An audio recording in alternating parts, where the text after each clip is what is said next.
Chewy shares, they're slipping today after the pet retailer warned of difficulties with a new price-cautious consumer, with the company's CEO warning that the brand is not fully exempt from current economic headwinds here. Now, this was interesting to really listen in or at least take a couple things away from this earnings call. And as I was looking through what was said on that earnings call last night, AutoShip, they're citing that as one of the differentiators in their Chewy business model, high visibility and predictability, driving recurring revenue streams. But at the end of the day, consistent with their expectations, active customers broadly flat for this recent quarter. Yeah, and that was a big takeaway here for me. When you take a look at those active customers, we didn't see any improvement. We know that that's critical for a name like Chewy, for someone that's doing business within this space. It's all about growing your customer base. So the fact that we didn't see any big movement there, that's a real concern for investors. Now, another thing I wanted to point out that the company has talked about in the past, but really doubling down on it, new pet ownership trends remain muted. Now, this isn't all about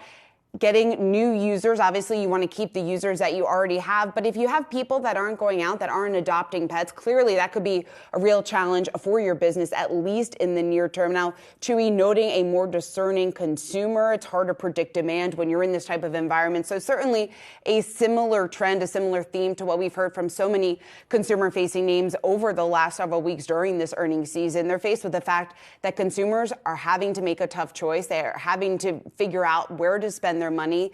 They're up against pretty tight budgets right now. So a name like Chewy could be one of those losers in this type of environment, given the fact that people might not be willing to spend as much as they would be on their pets, which I was a little bit surprised about, to be honest, because I think that people tend to spend more on their pets than they even do themselves sometimes.